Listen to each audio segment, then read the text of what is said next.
बहुत सी ऐसी फिल्में देखी हैं, कहानियां पढ़ी हैं, कविताएं पढ़ी हैं, जिनमें विस्तार से ये बताया जाता है कि कैसे गांव की महिलाएं और बच्चे पानी लेने के लिए मीलों मीलों दूर चलकर जा रहे हैं।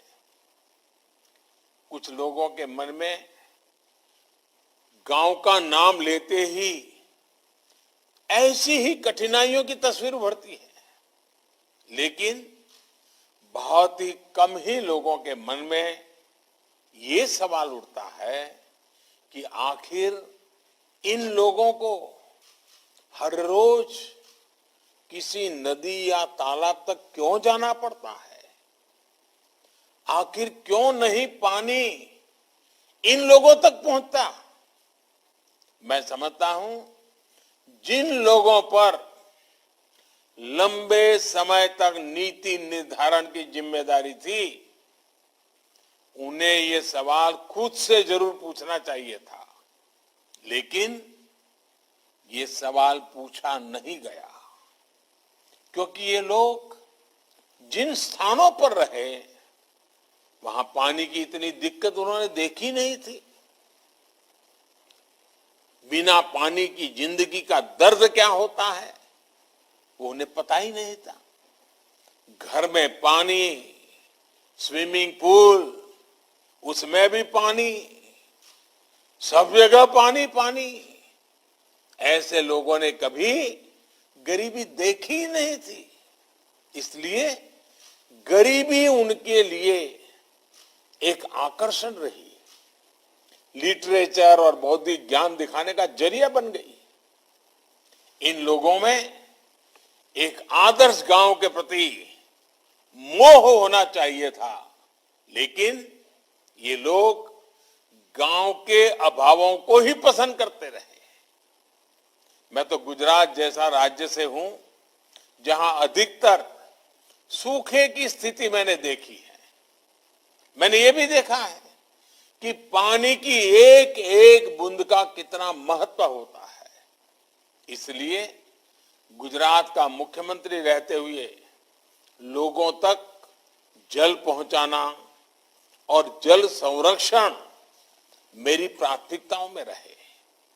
हमने ना सिर्फ लोगों तक, किसानों तक पानी पहुंचाया, बल्कि ये भी सुनिश्चित किया कि भूजल स्तर बढ़े। ये एक बड़ी वजह रही कि प्रधानमंत्री बनने के बाद मैंने पानी से जुड़ी चुनौतियों पर लगातार काम किया है। आज जो नतीजे हमें मिल रहे हैं वो हर भारतीय को गर्व से भर देने वाले हैं।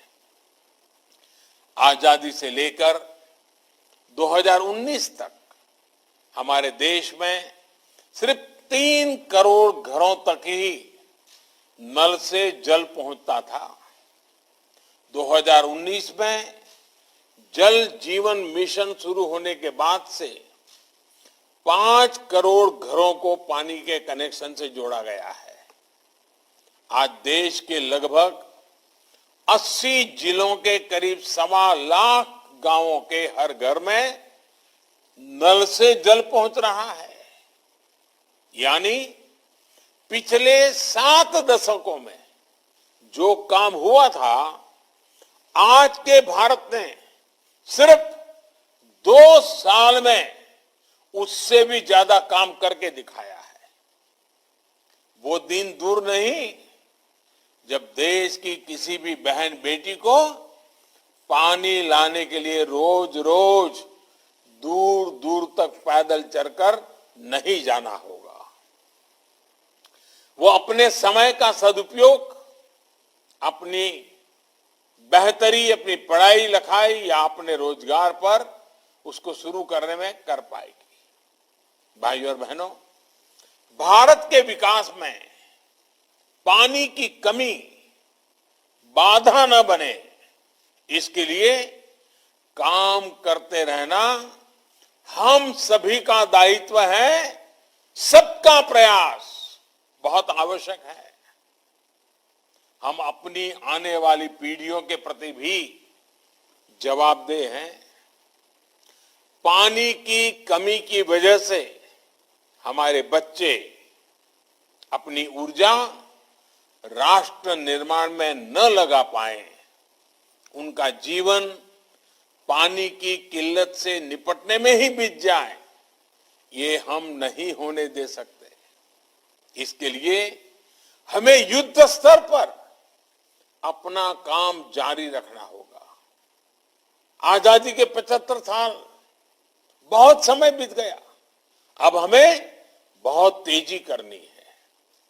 हमें ये सुनिश्चित करना होगा कि देश के किसी भी हिस्से में टैंकरों या ट्रेनों से पानी पहुंचाने की फिर नौबत ना आए। साथियों, मैंने पहले भी कहा है कि पानी का उपयोग हमें प्रसाद की तरह करना चाहिए, लेकिन कुछ लोग पानी को प्रसाद नहीं, बहुत ही सहज सुलभ मानकर उसे बर्बाद करते हैं। वो पानी का मूल्य ही नहीं समझते। पानी का मूल्य वो समझता है जो पानी के अभाव में जीता है। वही जानता है एक एक बूंद पानी जुटाने में कितनी मेहनत करनी पड़ती है। मैं देश के हर उस नागरिक से कहूंगा जो पानी की प्रचुरता में रहते हैं, मेरा उनसे आग्रह है कि आपको पानी बचाने के ज्यादा प्रयास करने चाहिए और निश्चित तौर पर इसके लिए लोगों को अपनी आदतें भी बदलनी होगी। हमने देखा है कई जगह नल से पानी गिरता रहता है, लोग परवाह नहीं करते। कई लोग तो मैंने ऐसे देखे हैं जो रात में नल खुला छोड़कर उसके नीचे बाल्टी उलट कर रख देते हैं। सुबह जब पानी आता है, बाल्टी पर गिरता है, तो उसकी आवाज उनके लिए मॉर्निंग अलार्म का काम करती है। वो ये भूल जाते हैं कि दुनिया भर में पानी की स्थिति कितनी अलार्मिंग होती जा रही है। मैं मन की बात में भी अक्सर ऐसे महानुभावों का जिक्र करता हूं।